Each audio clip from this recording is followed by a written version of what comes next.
What's going on YouTube? Bendable Straws back with another Envoy exclusive video for you guys.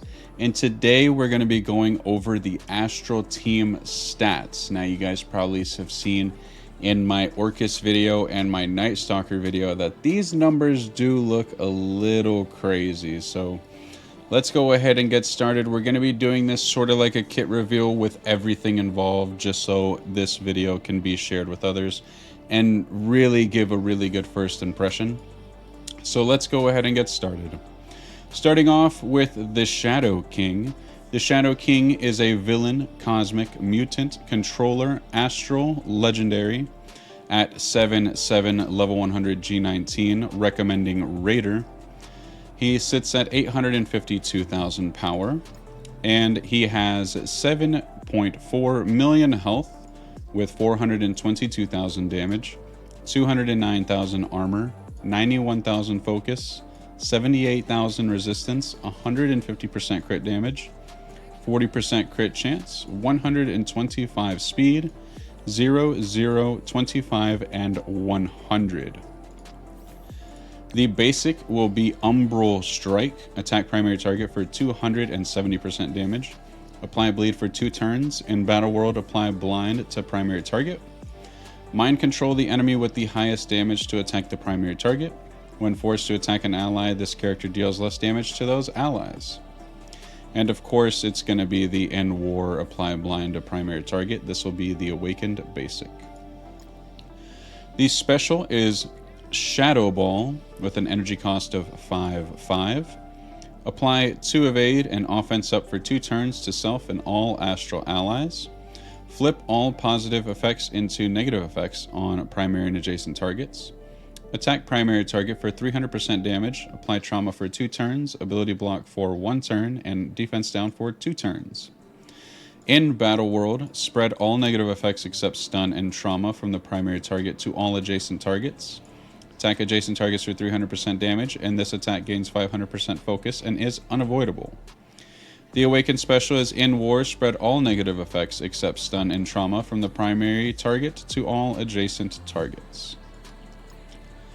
The ultimate is Astral Annihilation, and I must tell you guys, the animations for Shadowking are beautiful. This is an energy cost 4 out of 6. Reduce the duration of all negative effects on this character and each ally by 2. Any negative effect that has a duration of 0 and instantly expires, including trauma. Heal self and all allies for 20% of this character's max health. Copy and clear all positive effects except taunt from all enemies to self. Attack all enemies for 550% damage, and in Battle World, prolong the duration of all negative effects by 1 for all enemies. This cannot be dodged or blocked, and in War, you will prolong the duration of all negative effects by 1 for all enemies. The passive is First Nightmare. On spawn, gain Possessed. Clear Possessed from all allies. When this character, or when an astral ally has possessed, at the end of that character's turn, when any non-summoned ally uses their ultimate ability, attack the most injured enemy for 300% piercing, 50% drain, steal 5% of that enemy's max health, and redistribute to that possessed character. You will fill the speed bar by 15% of the possessed character, clear 1 negative effect on the possessed character. Characters that have possessed cannot gain trauma or stun. When a character has possessed dies, apply possessed to a random astral ally that does not have possessed.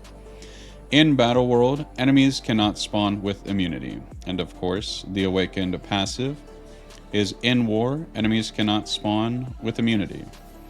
And there you have it, everybody, for Shadowking. Let's move on to the next character. I believe we have the Ancient One. The Ancient One is a hero, global, mystic, brawler, astral war ready at 7/7 level 100 G19 with a power level of 829,340, recommending striker for Ancient One. And or Raider. Those are two that can differentiate because there's going to be a lot of Raider and Striker situations in this team. Ancient One has 7.2 million health, almost said 1,000, 477,000 damage, 262,000 armor, 81,000 focus, 84,000 resistance, 155% crit damage, 10% crit chance, 122 speed, 0 dodge chance, 0 block chance, 25% block amount, and 100% accuracy. Starting off with the basic Soul Strike. Attack primary and adjacent targets for 200% piercing and apply 2 bleed. On crit, apply an additional 2 bleed on that target. When forced to attack an ally, this character deals less damage to astral characters. So I would definitely recommend probably a Raider instead of a Striker, but I believe Shadowking and Ancient One can flip in between because of their AoE attacks, their primary and adjacent attacks, of course. We're going to be doing some more testing. Videos on that will be coming very soon, and then we'll be coming up with a final decision on their ISOs for sure. Moving on to this special, Serene Devastation. Flip all positive effects into negative effects on all enemies with an energy cost of 4/4, of course. Attack all enemies for 200% piercing, 5% of each target's max health. Apply heal block for 2 turns, and this attack gains 50% extra crit damage. So this is what I mean by flipping between Striker or Raider, because you definitely want the extra Raider crit damage, but the Striker attack on an extra crit damage is gonna be nuts. Apply 3 counter to self and all allies. In Battle World, apply speed up to self and all allies. This is unavoidable and cannot be blocked. In War, apply speed up to self and all allies. The ultimate is Arcane Rain with 4 out of 6 energy. Attack primary target for 250% piercing. Rebound chain to 3 adjacent enemies for 250% piercing. Attack the most injured enemy for 250% piercing. Apply stun and reduce the speed bar by 100%. Apply safeguard to self and all astral allies, and counterattack will break this chain. Moving on to the passive, Master of the Mystic Arts. On turn, flip heal block on self and all allies. On self and all astral ally crits, generate 1 ability energy for self and all astral allies. So that's what I mean by the Striker and Raider swap around. It's going to be a lot to play around with. In Battle World, if this character has 3 or more astral allies, at the start of any match, enemy characters cannot spawn with taunt. On spawn, apply safeguard to self and all astral allies. On turn, prolong the duration of all positive effects by 1 up to a maximum of 3 on self and all astral allies. While this character has counter, reduce the enemy crit chance by 50%. Gain 100% chance to counterattack. Wow, so you will always be counterattacking. That is pretty nuts. Gain 25% crit damage. The focus on this character and each astral ally can only be reduced by offense down, so you cannot reduce the focus on this team. The Awaken passive is in War. On spawn, apply safeguard to self and all astral allies. In War, if this character has 3 or more astral allies at the start of any match, enemy characters cannot spawn with taunt. And in War, on turn, prolong the duration of all positive effects by 1 up to a maximum of 3 on self and all astral allies. There you have it for the Ancient One. Oh, and as a little tidbit, Ancient One is actually going to be Molecular Cloth unique. My apologies. And Shadowking will be Astral Energy. I'll leave that in the description below there in the comment section. Moving on to my favorite X-Men, Emma Frost X-Men. Emma Frost X-Men is a hero global mutant support X-Men Astral at 7/7 level 100 G19.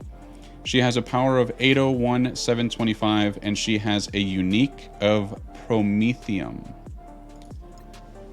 Emma Frost X-Men has 7.4 million health with 422,000 damage, 157,000 armor, 100,000 focus, 78,000 resistance, 150% crit damage, 40% crit chance, 111 speed, 0% dodge chance, 0% block chance, 25% block amount, and 100% accuracy. Starting off with the basic Gleaming Strike. Attack the primary target for 270% damage. Apply regeneration for 2 turns, an additional regeneration for 1 turn to the most injured ally or self, and barrier that character for 10% of this character's max health. When forced to attack an ally, this character deals less damage to astral characters. Moving over to the special Dazzling Domination with an energy cost of 4/4. Attack primary target for 250% damage and apply ability block for 2 turns and defense down for 1 turn. You will mind control the enemy with the highest damage to attack the primary target. The controlled character gains 50% damage for this attack. Apply offense down to the controlled character. Apply defense up for 2 turns to self and all allies. In Battleworld, bury yourself and all Astral and X-Men allies for 20% of this character's max health, and this attack is unavoidable. And the Awakened special will be in War, bury yourself and all Astral and X-Men allies for 20% of this character's max health. Her ultimate will be Psychic Wrath with an energy cost of 3/5. Attack the primary target for 350% damage, 10% of the character's max health. If this character does not have trauma, copy and clear all negative effects except stun from all Astral and X-Men allies to self. Copy and clear all negative effects from self to primary target. Mind control all enemies adjacent to the primary target to attack the primary target. The controlled characters gain 50% damage for this attack. Bury yourself and all allies for 30% of this character's max health. Apply immunity to self and all Astral and X-Men allies. That's the ultimate. It doesn't have an Awakened. If it did, it would probably be pretty crazy. The passive will be Reformed Queen, Brilliant Teacher. On spawn, apply defense up to self and all allies. Bury yourself and all Astral allies and X-Men allies for 30% of this character's max health. You guys saw how big that health pool is, about 7.4 million, my goodness. The first time this character or an Astral ally drops below 50% health, clear all negative effects on that character. Barrier that character for 30% of this character's max health. In Battleworld, whenever this character, an Astral ally, or an X-Men ally gains disrupted, clear all disrupted and apply immunity to that character. Non-mythic enemies cannot have their speed increased except by positive effects. And the Awakened passive is in War whenever this character, an Astral ally, or an X-Men ally gain disrupted, clear all disrupted and apply immunity to that character. So it sort of works like how Spider Society works. You know, we get disrupted and then we clear it, of course. It's going to be pretty nice, but that's going to be in both right there, in Battleworld and War. I am very excited to playtest these characters. I absolutely cannot wait to see where they're all going to fit in, essentially. Let's move on to Doctor Strange. Of course, you guys saw his stat changes and everything in the previous video that you guys will see right up there. But let's go over it for you guys as well. Doctor Strange is a hero, cosmic, mystic, support, supernatural, secret defender, astral, united, energized. He has a lot of tags because they've definitely given him a lot of love. Recommending Raider for Doctor Strange. He has a power of 780,643 with a health pool of 6.9 million health, 413,000 damage, 209,000 armor, 100,000 focus, 78,000 resistance, 150% crit damage, 40% crit chance, 108 speed, 0, 0, 25, and 100. I'm not necessarily going to go over the kits per se because I have another video for them. I mainly wanted to dive into the 3 new characters. So let's go ahead and move over to Moondragon and go over her stats. Moondragon is a hero, cosmic skill support, Infinity Watch Astral, energized. Recommending Raider for Moondragon with a power of 814,940. Moondragon has 7.4 million health, 422,000 damage, 209,000 armor, 91,000 focus, 89,000 resistance, 150% crit damage, 40% crit chance with a speed of 113, 0% dodge chance, 0% block chance, 25% block amount, and 100% accuracy. She did receive an Awakened ultimate with the In War apply disrupted for 2 turns to all enemies, and that's actually adding a little bit of something there for War. I wanted to jump back and look at the Book of Ashanti for Doctor Strange, of course. In War, generate 3 ability energy for self and apply 2 counter and 2 death proof and 2 deflect for self and all astral allies, as well as the Awakened passive, my apologies. In War, the Summoned Wong spawns with 2 death proof, 2 safeguard for 2 turns, and 80% speed bar. And we're actually going to take a look at the summon here. Of course, it's a Wong with all of his regular stuff, his regular kit essentially. I'll have it there just in case you guys want to pause the video and go up and down on that. But it doesn't necessarily seem like his stats are going to be very detrimental, because this is a Wong at Doctor Strange's 7/7 level 100 G19 level. So the Summoned Wong will be a Hero Global Mystic Protector Darkhold with a power level of 330,000 and a health pool of 1.6 million health, 100,000 damage, 93% armor, 93,000 armor, my apologies, 15,000 focus, 23,000 resist, 130% crit damage, 10% crit chance, 98 speed, 0, 0, 25, and 100%. I am very excited to see what this team is going to be bringing to the table. The animations are absolutely beautiful, and I absolutely cannot wait to show you guys in the upcoming videos that the Envoys have coming out for the gameplay portion of the Astral team. I'm telling you, the Shadowkings and Ancient Ones are amazing. Thank you so much for watching, everybody. Let me know what you guys think in the comment section below, and I will catch all of you guys in the next one.